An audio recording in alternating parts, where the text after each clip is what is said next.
You know those folks who completely breeze through school? The ones who just naturally aced absolutely every test? Well, have you ever noticed how sometimes those exact same people end up kind of struggling later on? Maybe in their careers or with their personal relationships? For generations, we've been sold this deeply ingrained idea that your IQ, your raw intellect, is basically the ultimate measuring stick for your potential in life. But what if that's just not true? What if the real secret to thriving isn't about how much raw data your brain can crunch, but rather how you handle yourself and the people around you? Welcome to this explainer. Today we're unpacking the master aptitude, the architecture of emotional intelligence. I am so incredibly excited to walk you through this material because we're essentially going to dismantle the whole myth of IQ by diving directly into the biology and the structured framework of emotional intelligence, what we often just call EQ. We're going to discover why it is, hands down, the true driver of human potential and success. Okay, let's dive right into this. Here's our cognitive roadmap for today's explainer. First, beyond IQ. Second, inside the two minds. Third, the 5 domains. Fourth, EI in the real world. And finally, sculpting the emotional brain.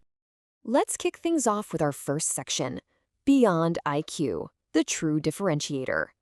So, look, IQ is obviously important, right? But researchers actually view it as a threshold ability, meaning it's the thing that simply gets you into the room. It's what gets you into med school or law school or lands you that highly technical job. It gets your foot in the door. But once you're actually in that room, surrounded by all the other super smart people, that's where emotional intelligence kicks in. EI is the discriminating competency. It's the ability to recognize, understand, and manage emotions, both your own and other people's, that actually determines who becomes a true star performer or an exceptional leader. Basically, IQ gets you to the starting line, but EI runs the race. Which brings us right to section 2, Inside the Two Minds, the biology of emotion. To really get this, we need to look at the hardware of our brains. Our human experience is literally constructed by two completely different systems of knowing.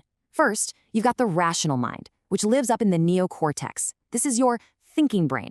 It's thoughtful, it's reflective, and it handles all that complex, long-term planning.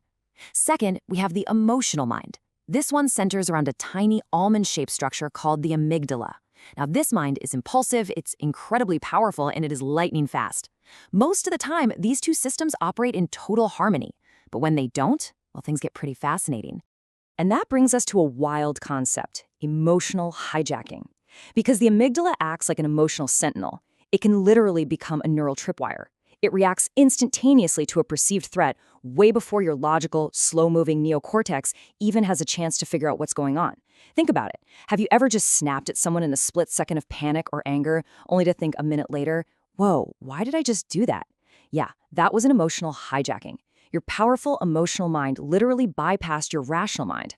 All right, let's move on to section 3, the 5 domains, the core areas of emotional intelligence. So, the crucial point here is that emotional intelligence isn't just some fuzzy, abstract idea. Researchers have mapped it out into 5 very specific, measurable domains. We're talking about managing your inner state, things like motivating yourself or soothing rampant anxiety, all the way to those fundamental people skills like empathy and handling complex relationships. But here is the absolute keystone to the whole shebang: self-awareness. The ability to recognize a feeling exactly as it's happening to you. Without self-awareness, the other 4 domains literally cannot function. To really wrap our heads around the domain of motivating oneself, let's look at the famous marshmallow test. It's a classic study in delaying gratification. Basically, a kid sits in a room with 1 marshmallow. They're told they can eat it right now, or if they can hold off and wait a bit, they get 2. Stifling that raw, immediate impulsiveness, marshaling your emotions for a bigger future goal, is an absolute massive predictor of future success. It proves that managing our emotional urges isn't just a nice trait, it's a highly practical life skill. Let's take a look at section 4, EI in the real world, relationships, workplace, and health. Now, what's really interesting is how systematically these emotional skills impact the highest stakes areas of our daily lives. Just look at the contrasts. In relationships, toxic emotions breed endless cycles of criticism, while high emotional intelligence fosters empathy and actual resolution. In the workplace, a lack of EI equals terrible leadership, whereas high EI creates what researchers call group IQ, driving social harmony and teamwork. And get this, in our physical health, Chronic toxic emotions like anger literally suppress your immune system. On the flip side, strong emotional support measurably speeds up medical recovery. Your EQ genuinely alters your physical biology. Let's actually zoom in on that relationship risk for a second. We've all seen an argument at home just escalate out of absolutely nowhere, right? Well, psychologists call this flooding. It happens when someone becomes completely emotionally overwhelmed during a disagreement. Instead of listening non-defensively, that tricky little amygdala completely takes over. It floods the nervous system and locks couples into this destructive, looping cycle of criticism and contempt. Realizing you or your partner is flooded is quite literally the first step to stopping a minor disagreement from becoming a permanent fracture in a marriage. Which leads us to our final section, Part 5, Sculpting the Emotional Brain, the Developmental Journey. Let's move to how this builds over a lifetime. Because the absolute best news about emotional intelligence, it is highly, highly learnable. It actually starts in infancy, where parents act as emotional coaches through attunement, basically matching and validating what a baby is feeling. Then, through childhood, our brains have incredibly high neural plasticity. Those early lessons are quite literally sculpting the neural pathways we'll use to manage our emotions for decades to come.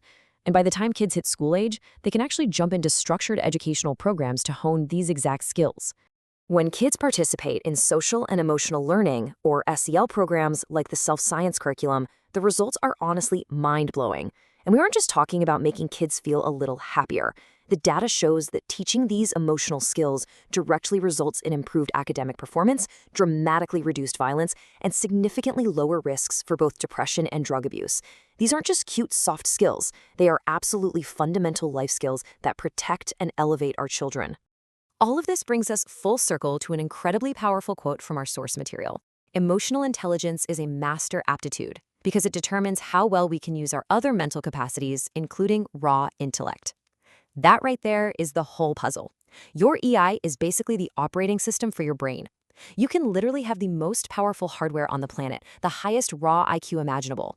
But if your emotional operating system is full of glitches, you are never going to truly unlock your potential. So, I'm going to leave you with this final empowering thought to chew on. How will you cultivate your master aptitude today? Will you practice taking a breath to prevent an emotional hijacking the next time you're stressed? Will you actively focus on true empathy and non-defensive listening in your next relationship disagreement?